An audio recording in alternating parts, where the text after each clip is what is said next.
ሰላም ጤና ይስጥልን እጅጉን የተወደዳችሁና የተከበራችሁ የአዲስ ስፖርት ቤተሰቦቻችን እንደምን አላችሁልን? ከእናንተው ከሆነው ከአዲስ ስፖርት የዩቲዩብ ቻናላችን አዳዲስ ስፖርታዊ ጉዳዮችን ልናካፍላችሁ እነሆ ዛሬም እንደተለመደው በምሽቱ የስፖርት የመረጃ ሰዓታችን ዕለተ አርብ ላይ በድጋሚ ተገናኝተናል። ስለምታደምጡን ስለምትከታተሉን ቆይታችሁ በሙሉ ደግሞ ከኛ ጋር ስለሆነ እጅግ ከልብ አድርገን ነው የምናመሰግናችሁ። በዛሬ ፕሮግራማችን የተለያዩ ስፖርታዊ ጉዳዮችን ወደ እናንተ እያደረስን ቆይታን እናደርጋለን። በተለይ ትልልቆቹን የአውሮፓ ክለቦች የተመለከቱ ማንቸስተር ዩናይትድ፣ አርሰናል፣ ቸልሲ፣ ሊቨርፑል፣ ማንቸስተር ሲቲ፣ ሪያል ማድሪድ እና ባርሴሎናን ጨምሮ ሌሎችም የአውሮፓ ታላላቅ ክለቦችን የተመለከቱ እጅግ በርከት ያሉ ስፖርታዊ ጉዳዮችን ወደ እናንተ እያደረስን ቆይታን የምናደርግ ነው የሚሆነው። እስከ ፕሮግራማችን ፍጻሜ ድረስ አብራችሁኝ እንድትቆዩ በአክብሮት ጋብዛለሁ። ቪዲዮአችንን ላይክ፣ ቻናላችንን ሰብስክራይብ እያደረጋችሁ ቆይታችሁን ከኛ ጋር እንድታደርጉ ነው በአክብሮት የምጋብዘው። ከመሸጋገሪያ በኋላ በድጋሚ ተመልሰን እንመጣለን። አብራችሁኝ እንድትቆዩ በአክብሮት ጋበዝኩኝ። እንዳይረሳም ስምና አድራሻችሁን እየጠቀሳችሁ ኮሜንት ቦክስ ላይ ያላችሁን ሀሳብ አስተያየት ልጽፉልን ትችላላችሁ። እኛም በፕሮግራሞቻችን መጨረሻ መልሰን ወደ እናንተው የምናደርሰው ነው የሚሆነው። አብራችሁኝ እንድትቆዩ በአክብሮት ጋበዝኩኝ። ከመሸጋገሪያ በኋላ በድጋሚ ተመልሰን የምንገናኝ ይሆናል።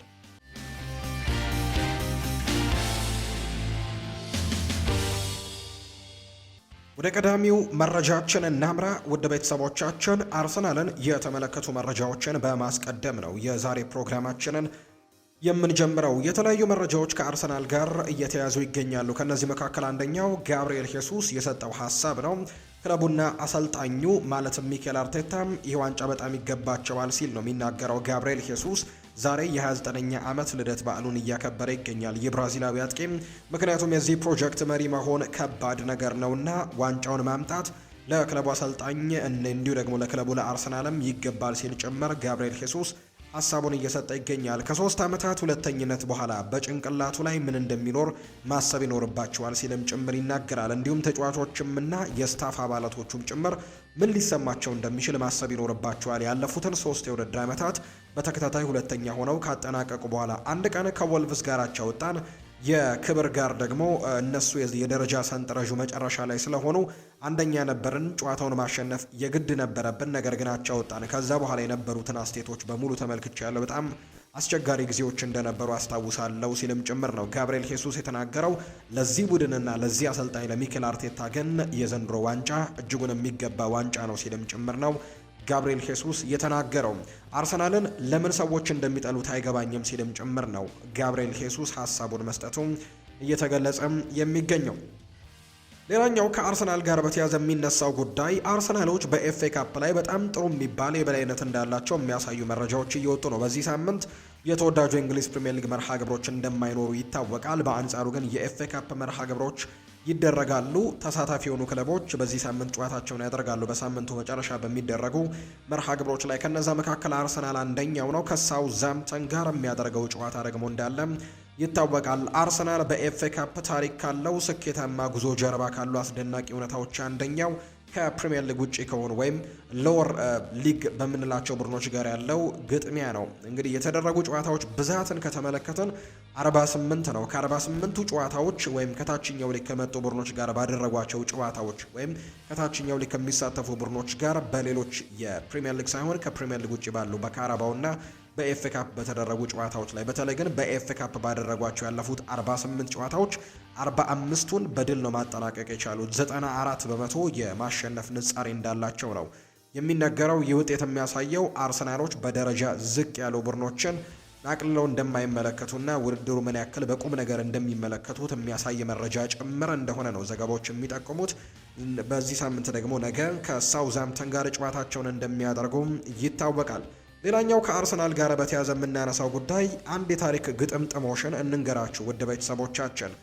አንድ ጊዜ እናስታውሳለን 2023 አካባቢ ነው ለዋንጫ አርሰናሎች በሚፎካከሩበት ዓመት ላይ ብዙ የአርሰናል ደጋፊዎች ማስታወስ የማይፈልጉትን አንድ ሳምንት አሳልፈው ነበር አርሰናሎች 2023 ዓመት ላይ ማለት ነው። በዩሮፓ ሊግ በስፖርቲንግ ሊዝበን በሜዳቸው በነበረ ጨዋታ ዊሊያም ሳሊባ በዛ ጨዋታ ላይ ተጎድቶ እንደነበር እናስታውሳለን። በዛ ጨዋታ ላይ ደግሞ ወይም በዛ በደርሶ መልሱ በስፖርቲንግ ሊዝበን ጨዋታ ላይ በፍጹም ቅጣት ምት ተሸንፈው ከውድድር ውጪ የሆኑበት ጊዜ እንደነበር እናስታውሳለን። አርሰናሎች ከዛ ውጭ ደግሞ በሊጉ ተጽዕኖ ያሳደረባቸው ሽንፈትም እንደነበር እናስታውሳለን። እሱ ጨዋታ ደግሞ ከሳውዝሃምፕተን ጋር በተደረገ መርሃ ግብር እንደነበር እናስታውሳለን። በተለይ የዩሮፓ ሊጉ ሽንፈትም ከሳውዝሃምፕተን ጋር ባደረጉት ጨዋታ ላይ የተወሰኑ መቀዛቀዞች እንዲያሳዩና እንዲሁ ደግሞ የተወሰኑ ፍራስትሬሽኖች እንዲኖሩ አድርጎ እንደነበር የሚያሳይ ጨዋታ ነበር። ከሳውዝሃምፕተን ጋር ያደረጉት መርሃ ግብር ደግሞ 3-3 በሆናቸው ውጤት ነበር የተጠናቀቀው። ሁሉም እንግዲህ ትዝ እንደሚለው እጅግ ያዘኑበትና ልባቸው ተሰብረው ዋንጫውን እንዳስረከቡ ጭምር የተሰማባቸው ጨዋታ እንደነበር ያ ጨዋታ እናስታውሳለን። በቀጣይ ከሲቲ ጋር ነበር ጨዋታ የነበራቸው። ተጫዋቾቹም ፊት ላይ እንግዲህ ሊጉ ያለቀ የሚመስል አይነት ስሜትም ታይቶባቸው እንደነበር ጭምር ይታወሳልና እንደተጠበቀውም ሲቲ በሜዳው 4-1 በሆነ ውጤት አሸንፎ ሁሉ ነገር ያበቃበት ሳምንት እንደነበር እናስታውሳለን። አሁን ታሪክ ተገጣጥሟል። አርሰናሎች ሶስቱን ክለቦች በሚቀጥለው ሳምንት ያደርጋሉ። ከነገ ቅዳሜ ጀምሮ በሚደረጉት የሳምንቱ አጋማሽ ላይ የአውሮፓ ቻምፒየንስ ሊግ፣ ሳምንቱ መጨረሻ ላይ ደግሞ ፕሪሚየር ሊግ ይመለሳልና ቀጣዮቹ የአርሰናል 3 ጨዋታዎች 2023 ላይ ይህንን ታሪክ ተሰርቶባቸዋል ብዬ ነገርኳችሁ 3 ክለቦችን ነው የሚያገኙት።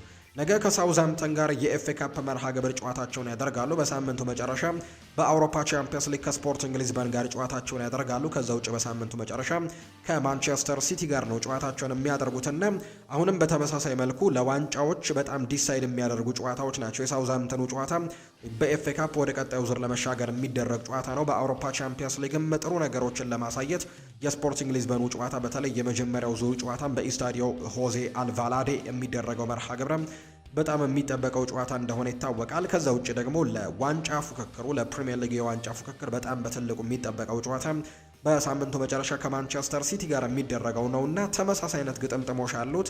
ስለዚህ አርሰናል የአሁኑን ደግሞ ሳምንት እንዴት ይወጡታል የሚለው ጉዳይ በርካቶች በጉጉት እንዲጠብቁት እንዳደረጋቸው ነው የሚያሳዩ መረጃዎች እየወጡ የሚገኙት። አሰልጣኝ ሚኬል አርቴታ የወሩ ምርጥ አሰልጣኝ ሽልማቱን ተቀብሏል። የእንግሊዝ ፕሪሚየር ሊግ የ2025-26 የውድድር ዓመት የወርሃ መጋቢት የወሩ ምርጥ አሰልጣኝ አሸናፊው ይፋ መደረጉ ይታወቃል። በዚህ መሰረትም የአርሰናሉ አሰልጣኝ የሆነው ሚኬል አርቴታ የወሩ ምርጥ አሰልጣኝ በመባል ተመርጧል። አሰልጣኝ ሚኬል አርቴታ አርሰናልን እየመሩ ባለፈው ወር በመጋቢት ወር ባደረጓቸው 3 ጨዋታዎች ማሸነፍ የቻሉበት ይሄ የካራባው ምናምን ጨዋታዎች አይቆጠሩም በዚህ ላይና በፕሪሚየር ሊጉ ባደረጓቸው ጨዋታዎች ግን 3ቱን ድል ማድረጋቸው ይታወሳል። ሚኬል አርቴታ የፕሪሚየር ሊጉ የወር አሰልጣኝ ሽልማትን በአጠቃላይ ለ8ኛ ጊዜ ነው ማሸነፍ እንደቻሉ መረጃዎች እየወጡት የሚገኙት። ማንቸስተር ዩናይትድን የተመለከቱ መረጃዎችን ደግሞ እናንሳም። የወሩን የመጋቢት ወር የፕሪሚየር ሊጉ የወሩ ምርጥ አሰልጣኝ የሚለውን ሽልማት አሰልጣኝ ሚኬል አርቴታ ማሸነፉን ገልጬላችኋለሁ። የወሩ ምርጥ ተጫዋች ሽልማት ደግሞ ከማንቸስተር ዩናይትድ ነው የተመረጠው ብሩኖ ፈርናንዴስ። የማንቸስተር ዩናይትድም የፕሪሚየር ሊጉም የወሩ ምርጥ ሽልማትን ማሸነፍ የቻለ ተጫዋች ነው።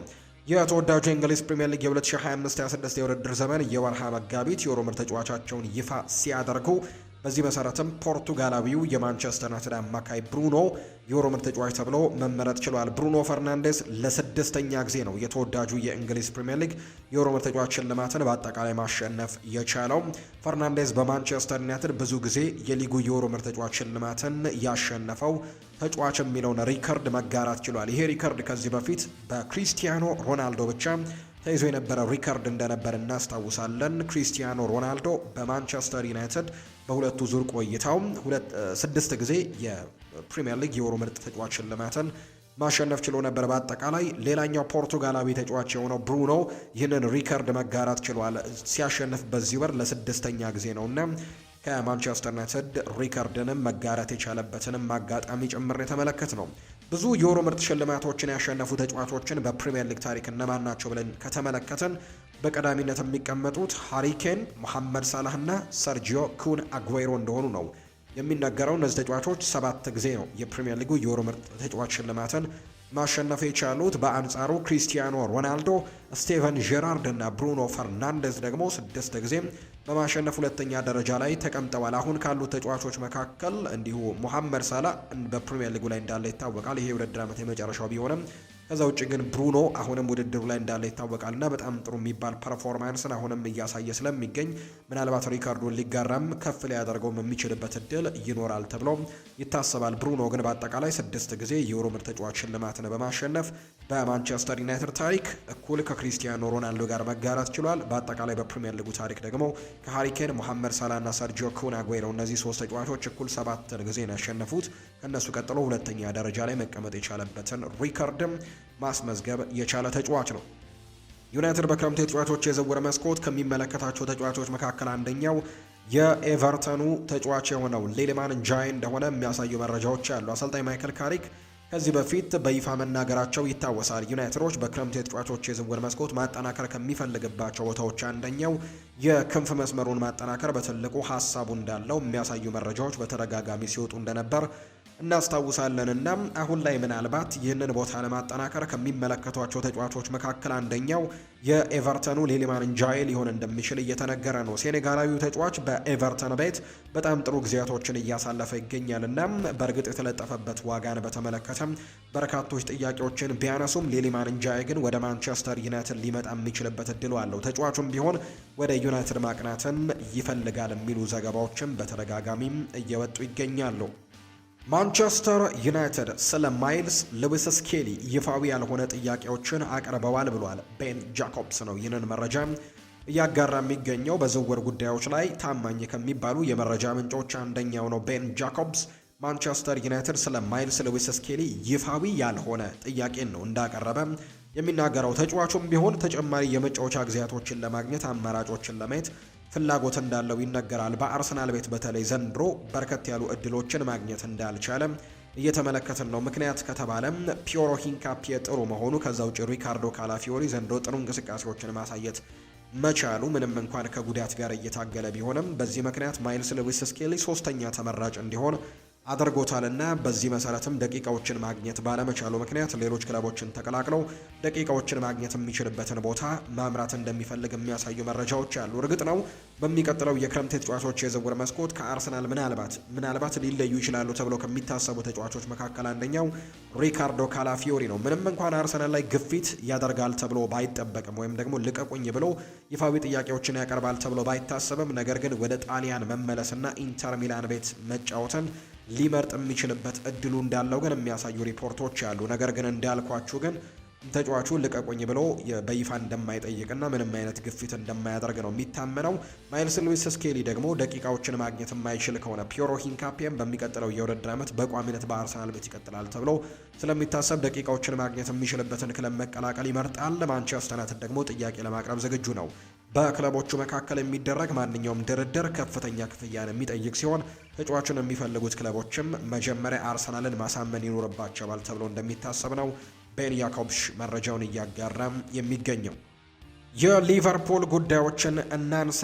አሊሰን ቤከር ለረጅም ጊዜ ከሜዳ እንደሚርቅ ይፋ ተደርጓል። የሊቨርፑሉ ግብ ጠባቂ አሊሰን ቤከር እስከ ውድድር ዘመኑ መጨረሻ አካባቢ ከሜዳ እንደሚርቅ ነው አሰልጣኝ አርነ ስሎት ይፋ ያደረጉት።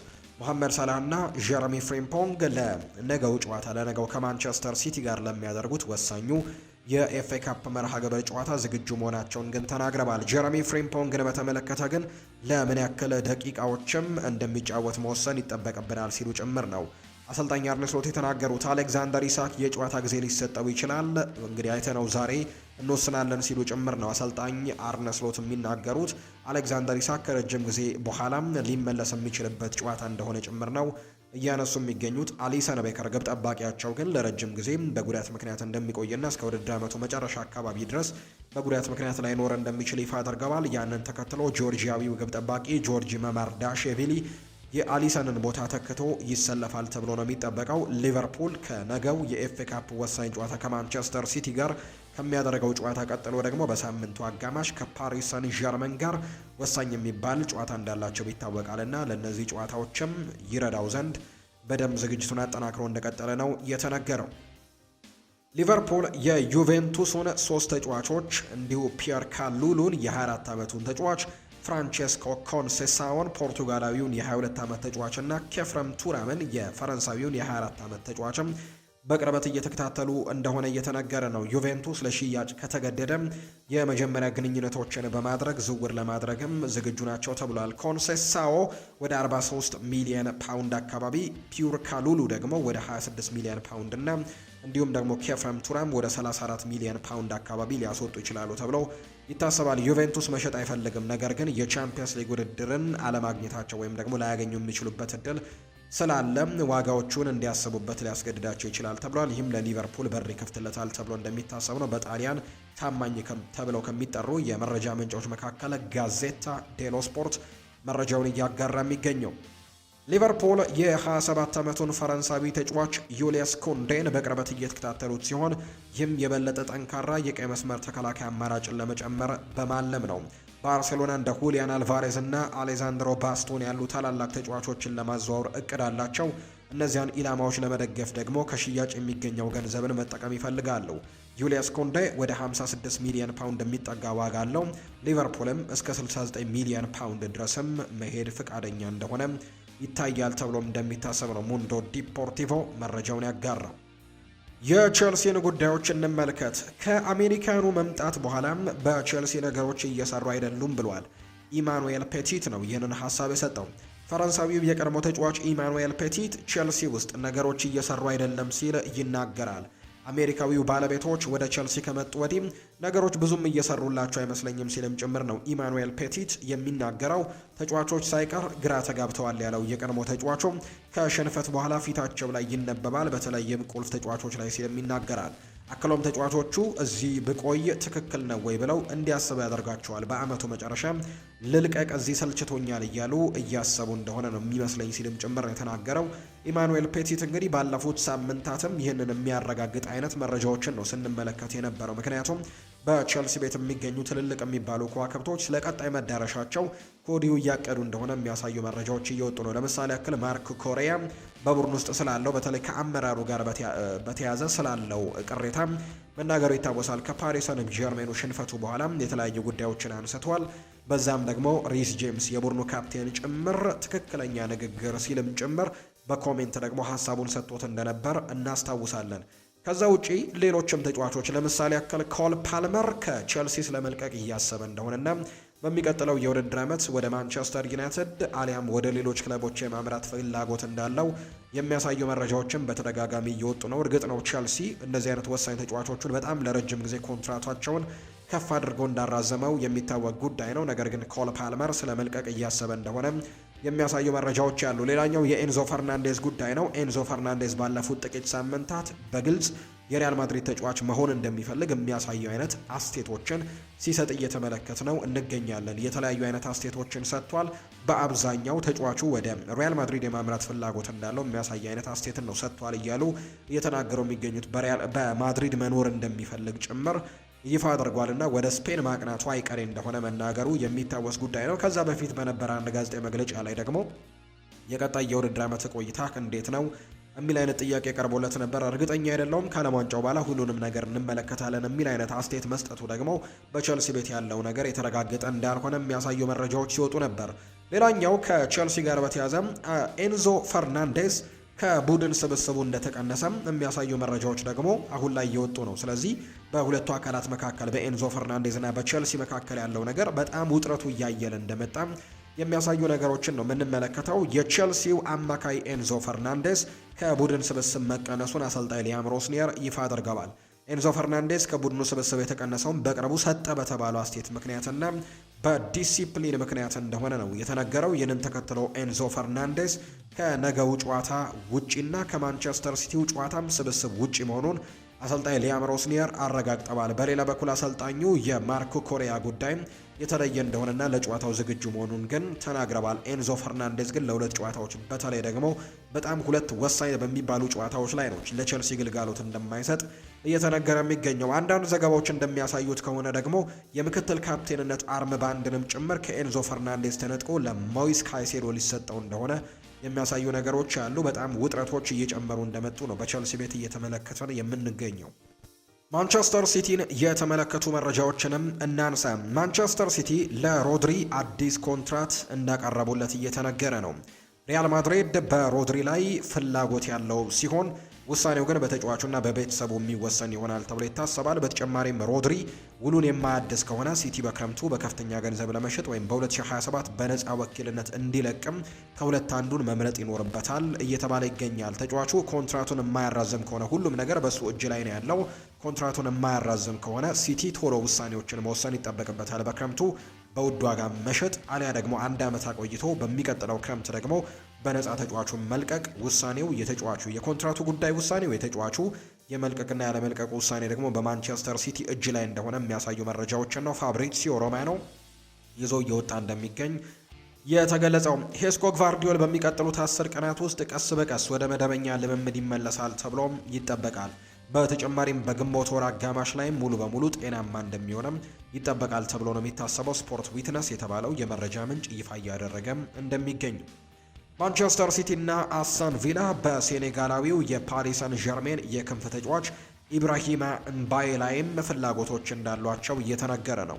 ምንጮች እንደተረዱት ከሆነ ተጫዋቹ በቅርቡ የማንቸስተር ሲቲ ዋና መስሪያ ቤትን እንደ ጎበኘ ጭምር የሚያሳዩ መረጃዎች አሉ። ምንም እንኳን ፓሪስ ሰን ዠርሜን ይህንን መረጃ ውድቅ እንዳደረገው ቢናገርም፣ ነገር ግን በሚቀጥሉት ጊዜያት ላይ የሚለይ ነገር ይሆናል ተብሎ ይታሰባል። የፈረንሳዩ ሚዲያ ሌኪፕ ነው ይህንን መረጃ እያወጣ እንደሚገኝ የተገለጸው።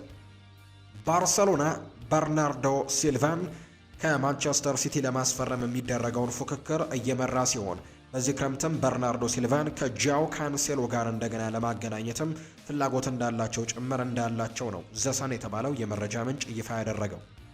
የሪያል ማድሪድ ጉዳዮችን እንመልከት። እኔ ከሌሎች ተጫዋቾች በተለየ የመከላከል ስራን በትንሹ የምሰራ ተጫዋች ነኝ። ይህም ደግሞ አንዳንዴ ችግር ሊሆን ይችላል ብሏል ኤምባፔ ሲናገር።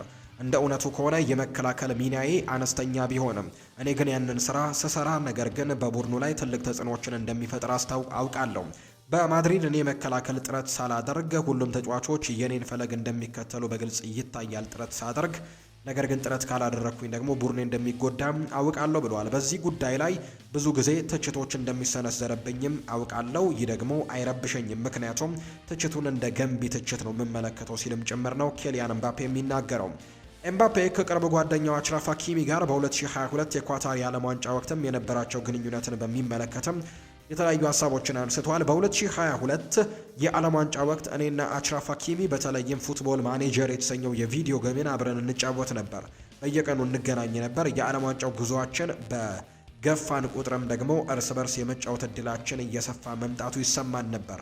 እናም እሱ ብንገናኝ እኛ እናሸንፋለን ይለኛል፣ እኔም ደግሞ እኛንን የምናሸንፈው ለው ነበር። ነገር ግን በተወሰነ ደረጃ ላይ ለግማሽ ፍጻሜ ለማለፍም እርስ በርሳችን መገናኘታችን ሲረጋገጥ አሁንም እናወራ ነበር። ነገር ግን ንግግራችን እንደ ቀድሞ አልነበረም። በዚህ ሰዓት ንግግራችን በፍራቻና በመሳቀቅ ላይ እየተሞላ ነበር ሲልም ነው ኬሊያን ኤምባፔም ሀሳቡን የተናገረው።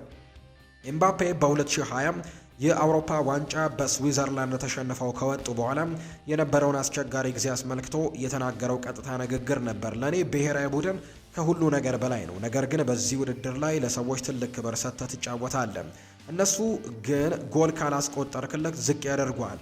ይህ ከብሔራዊ ቡድኑ ጋር ያለኝን ግንኙነት በእጅጉ ቀይሮታል። በዩሮ 2020 ከብሔራዊ ቡድኔ ጋር ከባድ ወቅትን ያሳለፍኩት።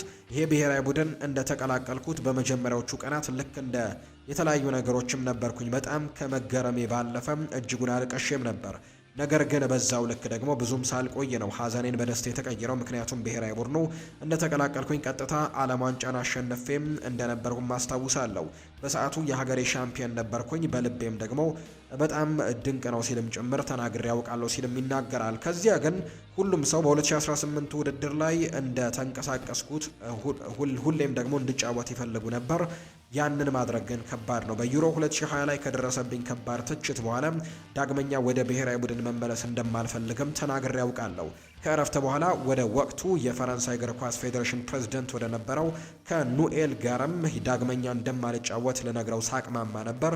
እሱ ግን ይህንን ሀሳብም እርሳው፣ እዚህ ቢያንስ ለ15 ዓመታት ትቆያለህ ብሎኛል ብሏል ኬሊያን ኤምባፔ ሀሳቡን ሲሰጥ። ኬሊያን ኤምባፔ በፓሪስ ሰን ዠርሜን አብሮት ስለተጫወተው ሊዮኔል ሜሲም ይናገራል። እሱ በቴክኒክ ረገድ ከኔማር የተለየ ነው። ሜሲ ሁሉንም ነገር በጣም በጥሩ ሁኔታ ነው የሚያከናውነው። እስቲ አንዲት አጭር ታሪክ ልንገራችሁ። ፓሪስ እያለን በቆሙ ኳሶች ማግባት ላይ ልምምድ እናደርግ ነበርና እኔና ኔይማር ከቡድን ውስጥ ቀዳሚዎቹ ነበርን ከሜሲ ከመምጣቱ በፊት። ሜሲ ከመጣ በኋላ ግን በጣም በርከት ያሉ ቁጥሮችን 9ኙን ከመታ 9ኙንም ሊያስቆጥር ይችላልና ያ ነገር በጣም ያስገርመኝ ነበር ሲልም ነው ኤምባፔ የሚናገረው። የመሃል ተከላካዮች ከፊት መስመር ተጫዋቾች አንጻር ሲታዩ ብዙ ሩጫዎችና ጉልበት እንደማይጠይቃቸው ይናገራል። የመሃል ተከላካዮች ቦታ በእግር ኳስ ሕይወት ውስጥ ቀላሉ ቦታ ነው ብዬ አስባለሁ። በሁሉም አቅጣጫዎች ሽፋን ታገኛለህ፣ እንዲሁም በሶስት ተከላካዮችም መጫወት ትችላለህ። ከዛ ባለፈ እስከ 40 ዓመት ድረስም መጫወት የሚያስችል ብቸኛው ቦታ ቢኖር ያ ቦታ ነው ብለዋል ኬሊያን ኤምባፔ ሲናገር። ኤምባፔ ከፓሪስ ሰን ዠርሜን ወደ ሪያል ማድሪድ ከሄደ በኋላ በፓሪስ በነበረው ቆይታ ስለደረሰበት ሽንፈቶችና ከክለቡ ስለወጣበት ውሳኔም በሰጠው አስተያየት ላይ ይናገራል። እኔ ቀደም ብዬ ለቅቄ ቢሆንና እነሱ ዋንጫውን ቢያሸንፉ ኖሮ ነገሩ ለእኔ አስቆጭ ይሆንብኝ ነበር ብዬ አስባለሁ። ነገር ግን ከክለቡ ስለቅ ግን ግንኙነታችን የመጨረሻው ምዕራፍ ላይ ደርሶ ነበር። 7 ዓመታት ቆይቻለሁ፣ በፓሪስ ቆይቻለሁ፣ እናም ደግሞ ሁሉንም ነገር አድርጌያለሁ። ነገር ግን ከዚያ በላይ መቀጠል ትርጉም አልነበረውም። በአውሮፓ ቻምፒየንስ ሊግ ሩብ ፍጻሜ፣ ግማሽ ፍጻሜ እንዲሁም ፍጻሜ ተጫውቻለሁ። በተጨማሪም በመጨረሻው ዓመቴ ደግሞ ከዶርትሙንድ ጋር ተጫውተን ተሸንፈናል። ያንን ጨዋታ 500 ጊዜ ደግመን ብንጫወት ኖሮ እርግጠኛ ነኝ 499ኙን ጊዜ እናሸንፍ ነበር ሲል ነው ኬሊያን ኤምባፔ የተናገረው። በእግር ኳስ ውስጥ ያንተ ሌጀንድ ማን ነው ተብሎም ተጠይቆ ነበር። መጀመሪያ ዚነዲን ዚዳን ነበር። ከዚያም ግን በክሪስቲያኖ ሮናልዶ ቀጥሏል። ምክንያቱም ክሪስቲያኖ የተለያዩ ብቃቶች ያሉት ሁሉንም ነገር ማድረግ ያውቅበታል፣ እንዲሁም ሁሉንም ነገር ያሳካ ተጫዋች ይመስለኛል ሲልም ነው ኤምባፔ የተናገረው። በሪያል ማድሪድ ቤት እንግዲህ በላ ፋብሪካ ተብሎ በሚጠራው የታዳጊዎች አካዳሚ ውስጥ ስላደገው ድንቅ አማካይ ማኑኤል አንሄል ብዙ አስደናቂ መረጃዎችን እየሰማን እንገኛለን። ቡድኑ መሃል ሜዳ ላይ መፍትሄ ባጣባቸው ጨዋታዎች ላይ ቲያጎ ፔትሮቺን እና እንዲሁም ማኑኤል አንሄልን የመሳሰሉ ሁለት ወጣት ተጫዋቾችን ልዩነት እየፈጠሩለት መሆኑን እየተመለከትን ነው። ማኑኤል አንሄል በታዳጊ ቡድን ውስጥም ካፕቴን ሆኖ ከተጫወተ በኋላ አሁን ለዋና ቡድን ያለውን ከፍተኛ ብቃትም በተግባር እያሳየ የሚገኝ አይነት ተጫዋች ነው። ባለፈው የውድድር ዘመን ከስፔን አንደኛና ሁለተኛ የሊግ ክለቦች ጋርም ደግሞ ማራኪ ጥያቄዎች ቢቀርቡለትም የሪያል ማድሪድ ካስቲያን ለመርዳት ሲል ደግሞ ለመቆየት መወሰኑ ትልቅ አክብሮትም አስገኝቶለታል ሲል ነው ዲያሪዮ አስ የተባለው የመረጃ ምንጭ የሚናገረው። በተጨማሪም ተጫዋቹ ከባለፈው ዓመት ጀምሮ ደግሞ ለዋናው ቡድን ብቁ ቢሆንም ሪያል ማድሪድ ለተጨማሪ 1 ዓመት በካስቲያን እንዲቆይም በጠየቀው መሰረትም በትዕግስት ጠብቆ አሁን ላይ የዘራውን ፍሬ እያገኘ መሆኑን ዘገባዎች ያመለክታሉ። በአሁኑ ወቅት ማኑኤል አንሄል በሪያል ማድሪድ መሃል ሜዳ ላይ ከቲያጎ ፔትሮቺ ጋር በመሆንም የወደፊቱን የክለቡ ተስፋ ተደርገው እንደሚታዩ ነው ዲያሪዮ አስ የተባለው የመረጃ ምንጭ ይፋ ያደረገው። ቪኒሲዮስ ጁኒየር ለባየር ሚኒኩ ጨዋታ 100% ዝግጁ እንዲሆን ይፈለጋል። ቪኒሲዮስ ጁኒየር ሪያል ማድሪድ ከባየር ሚኒክ ጋር ለሚያደርጉት የቻምፒየንስ ሊግ የሩብ ፍጻሜ ጨዋታ ሙሉ ዝግጁ እንዲሆንም ቅዳሜ ዕለት ማለትም ነገ በላሊጋው ከማዮርካ ጋር በሚደረገው ጨዋታ ላይ እረፍት ሊሰጠው እንደሚችል በድጋሚ በሰፊው እየተነገረ ይገኛል። ቪኒሲዮስ በብራዚል ብሔራዊ ቡድን ቆይታ ወቅትም መጠነኛ የጡንቻ ህመም አጋጥሞት የነበረ ቢሆንም ብራዚል ግን ክሮኤሽያን ባሸነፈችበት ጨዋታ ላይ 67 ደቂቃዎችን በመጫወት አሲስትን በማድረግ ሙሉ ጤንነቱ ላይ መሆኑን አሳይቶ ነው የወጣው። ቪኒ ጁኒየር ምንም ጉዳት ባይኖርበትም በአሰልጣኝ አልቫሮ አርቤሎ ስር ግን 98 በመቶ የሚሆነውን የጨዋታ ደቂቃ በመጫወቱም የከፍተኛ የአካል ድካም እንዳለበት ነው የሚነገረው። አርቤሏ እረፍት እንዲያደርግም የፈቀደለት ሲሆን ቪኒሲዮስ ጁኒየር ግን በራሱ ፍላጎት በጂም ውስጥ ልምምዶችን ሲያደርግ ታይቷል። ከቪኒሲዮስ በተጨማሪ ጁድ ቤሊንግሃምም ለነገው ጨዋታ ተቀያሪ ወንበር ላይ ሊቀመጥ እንደሚችል እየተገመተ ነው። በምትኩ ግን ኬሊያን ኤምባፔ የፊት መስመሩን እንዲመራ በቋሚ አስተላለፍ ውስጥ ይካተታል ተብሎ እንደሚታሰብ ነው መረጃዎች እየወጡ የሚገኙት። እንግሊዛዊው የፊት መስመር አጥቂ የሆነው ሃሪ ኬን ጉዳት ላይ መሆኑን የባየር ሚኒኩ አሰልጣኝ ቪንሶን ኮምፓኒ ይናገራሉ። በዚህ ምክንያትም ሃሪ ኬን ባየር ሚኒክ ከፍራይበርግ ጋር ከሚያደርገው ጨዋታ ውጪ መሆኑን ይፋ ተደርጓል። ይሁን እንጂ ማክሰኞ ግን ከሪያል ማድሪድ ጋር ለሚያደርጉት ጨዋታ ይደርሳል ተብሎ እንደሚታሰብ ነው ቪንሶን ኮምፓኒ የተናገሩት። ሃሪ ኬን በቁርጭምጭሚት ጉዳት ምክንያት ለእንግሊዝ ብሔራዊ ቡድን ተሰልፎ አለመጫወቱ የሚታወቅ ጉዳይ ነው። ሮቤርቶ ዲ ዘርቢ የቶትናም ሆትስፐርስ የምልመላ ቡድን ጋር መስራት ጀምረዋል። በዚህም በክረምቱ የዩቬንቱሱን የመሃል ሜዳ ተጫዋች የሆነውን ማኑኤል ሉካቴሊን ለማስፈረምም እንደሚንቀሳቀሱ ነው ካልቺዮ መርካቶ መረጃውን ያጋራው። አሌሳንድሮ ባስቶኒ ለባርሴሎና እሽታውን ሰጥቷል ተብሏል። ባስቶኒ ባርሴሎናን ለመቀላቀልም ተስማምቷል። እናም ለመዘዋወርም በጣም ጓግቷል። የተጫዋቹ በአሁኑ ጊዜ ከባርሴሎና ጋር ያለው የውል ዝርዝሮችም እየተደራደረ ነው። ነገር ግን ከኢንተር ሚላን ጋር አሁንም መነጋገር ይፈልጋል። ተጫዋቹ ለመልቀቅ ከወሰነ ወደ 60 ሚሊዮን ዩሮ አካባቢና ተጨማሪ ስምምነቶችን ማድረግ ይችላል ተብሎ ነው የሚታሰበው። በቅርቡ በባርሴሎናና በኢንተር ሚላን መካከል የአሌዛንድሮ ባስቶኒን ግንኙነት ይጠበቃል። ምናልባትም በሚቀጥለው ሳምንት ንግግሮች ሊኖሩ እንደሚችሉ ነው ማቴዎ ሞሬቶ መረጃውን እያጋራ የሚገኘው። ካርሎ አንቸሎቲ ከ26 የብራዚል ብሔራዊ ቡድን ተጫዋቾች ውስጥ የተረጋገጡ 24 የስም ዝርዝሮች እንዳሏቸው የሚያሳዩ መረጃዎች ናቸው እየወጡ እንደሚገኝ ዘገባዎች የጠቆሙት። እነርሱም አሊሰን ቤከር፣ እንዲሁ ኤደርሰን ሞራይስ፣ እንዲሁ ቤንቶ ይገኙበታል። ማርኪኒዮስ፣ ኤደር ሚሊታው፣ ዳኒሎ፣ ጋብርኤል ማጋሌሽ፣ አሌዛንድሮ እንዲሁ ደግሞ ዌስሊ፣ ዳግላስ ሳንቶስ፣ ራፋኤል ሊያኦ፣ ፔሬራ፣ ብሬመር፣ ካርሎስ ካሴሜሮ፣ አንድሬ ሳንቶስ፣ ብሩኖ ጉማሬሽ፣ ፋቢኒሆ፣ ዳኒሎ ሳንቶስ፣ ሉዊስ ኤንሪኬ፣ ማቶያስ ኩኛ፣ ዣኦ ፔድሮ፣ ቪኒሲዮስ ጁኒየር፣ ራፊኒሃ፣ ኤስቴቮ ዊሊያን እና ጋብሪኤል ማርቲኔሊ እንደሆኑ መረጃዎች እያሳዩም ይገኛሉ። ኔይማር ጁኒየር ከቀሩት 2 የስም ዝርዝር ቦታዎች መካከል ለመካተትም ይፋለማል ተብሎ እንደሚታሰብ ነው አንድ የብራዚል የመረጃ ምንጭ ይፋ ያደረገው። የተወደዳችሁና የተከበራችሁ ቤተሰቦቻችን ለዛሬ ያዝንላችሁ አዳዲስ ስፖርታዊ ጉዳዮቻችን እነዚህን ይመስላሉ። ስላደመጣችሁን፣ ስለተከታተላችሁን ቆይታችሁም ከኛ ጋር ስለሆነ እጅግ ከልብ አድርገን እናመሰግናለን። ፏር ባህሩ የዛሬውን ፕሮግራም እየመራው ከእናንተ ጋር ቆይታን አድርግ ያለው። በቀጣይ ፕሮግራሞቻችን ሌሎች ስፖርታዊ ጉዳዮችን፣ ሌሎች አዳዲስ መረጃዎችን አካተን በድጋሚ ተመልሰን የምንገናኝ ይሆናል። ስለምታደምጡኝ፣ ስለምትከታተሉኝ ቆይታችሁም ከኛ ጋር ስለሆነ እጅግ ከልብ አድርገን ነው የምናመሰግነው። በቀጣይ ፕሮግራሞቻችን መልሰን የምንገናኝ ይሆናል። ስላደመጣችሁኝ ከልብ አድርጌ ያመሰገንኩኝ። መልካም ጊዜ እንደሆነላችሁ ነው በአክብሮት የምመኘው።